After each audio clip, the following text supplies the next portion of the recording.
ನಿಮ್ಮೆಲ್ಲರನ್ನು ಏಸು ಕ್ರಿಸ್ತನ ನಾಮದಲ್ಲಿ ವಂದಿಸ್ತೇನೆ. ನೋಡಿ, ಎಲ್ಲ ವ್ಯಕ್ತಿಗಳನ್ನು ಕೂಡ ಕೆಲವೊಂದು ಕೆಲಸಕ್ಕೋಸ್ಕರ ಕೆಲವೊಂದು ಉದ್ದೇಶದಿಂದ ಕರೆಯುವಂಥವ್ರಾಗಿದ್ದಾರೆ. ಇಲ್ಲಿ ಏಸು ಸ್ವಾಮಿ ಏನ್ ಮಾಡ್ತಾ ಇದ್ದಾರೆ ಅಂದ್ರೆ, ಆತನ ತನ್ನ ಶಿಷ್ಯರನ್ನ ಕರೆದನು. ಇಲ್ಲಿ ದೇವರ ವಾಕ್ಯದಲ್ಲಿ ಹೇಳ್ತಿದೆ, ಎಫೆಸ 1:4 ನಾವು ಪ್ರೀತಿಯಲ್ಲಿ ನಡೆದು ಆತನ ಸನ್ನಿಧಿಯಲ್ಲಿ ಪರಿಶುದ್ಧರು ದೋಷಲ್ಲದವರು ಆಗಿರಬೇಕೆಂದು ನಮ್ಮನ್ನು ಜಗತ್ತುತ್ಪತ್ತಿಗೆ ಮುಂಚೆ ಕ್ರಿಸ್ತನಲ್ಲಿ ಆರಿಸಿಕೊಂಡನು. ದೇವರ ವಾಕ್ಯ ಹೇಳ್ತಿದೆ, ದೇವರು ನಮ್ಮನ್ನ ಜಗತ್ತುತ್ಪತ್ತಿಗಿಂತ ಮುಂಚೆ, ಆಕಾಶ ಭೂಮಿ ಉಂಟಾಗೋದಕ್ಕಿಂತ ಮುಂಚೆ ದೇವರ ಜ್ಞಾನದಲ್ಲಿ ನಾವಿದ್ದು ಅಂತ ಹೇಳುತ್ತದೆ. ನಾವು ತಾಯಿಯ ಗರ್ಭದಲ್ಲಿ ಇನ್ನೂ ನಾವು ಯಾರು ಅಂತೇಳಿ ಲೋಕಕ್ಕೆ ಗೊತ್ತಿಲ್ಲದೆ ಇರುವಾಗ ದೇವರಿಗೆ ಗೊತ್ತು ಅಂತೇಳಿ ದೇವರ ವಾಕ್ಯ ಹೇಳ್ತಿದೆ. ಮತ್ತೆ ನಾನು ಒಂದು ವಿಷಯ ಹೇಳ್ತೀನಿ, ಆತನು ನಮ್ಮನ್ನ ಪ್ರೀತಿಸಿದನು ಮೊದಲು. ಆತನು ನಮ್ಮನ್ನ ಮೊದಲು ಆರಿಸಿಕೊಂಡನು. ಆತನು ನಮ್ಮನ್ನ ಆರಿಸಿಕೊಂಡು ನಾವತನ್ನು ಆರಿಸಿಕೊಳ್ಳಿಲ್ಲ.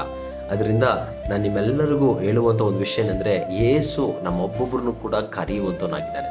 ದೇವರ ವಾಕ್ಯದಲ್ಲಿ ಹೇಳ್ತದೆ, ಎಲೈ ಕಷ್ಟಪಡುವವರೇ ಹೊರೆ ಹೊತ್ತವರೇ ನೀವೆಲ್ಲ ನನ್ನ ಬಳಿಗೆ ಬನ್ನಿರಿ, ನಾನು ನಿಮಗೆ ವಿಶ್ರಾಂತಿಯನ್ನು ಕೊಡುತ್ತೇನೆ ಎಂಬುದಾಗಿ ಯೇಸು ಕರೆಯುವಂಥವನಾಗಿದ್ದಾನೆ. ಯೇಸುವಿನ ಕರೆಯುವಿಕೆಗೆ ನಾವೆಷ್ಟು ಜನ ಪ್ರತಿಕ್ರಿಯಿಸ್ತಾ ಇದ್ವಿ?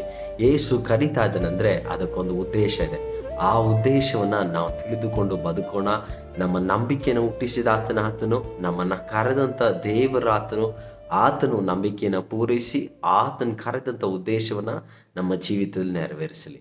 ಪ್ರತಿಯೊಂದು ದಿವಸನೂ ಆತನ ಯಾವ ಉದ್ದೇಶಕ್ಕೋಸ್ಕರ ಕರೆದನೆ ಎನ್ನುವುದನ್ನು ತಿಳಿದುಕೊಳ್ಳೋಣ.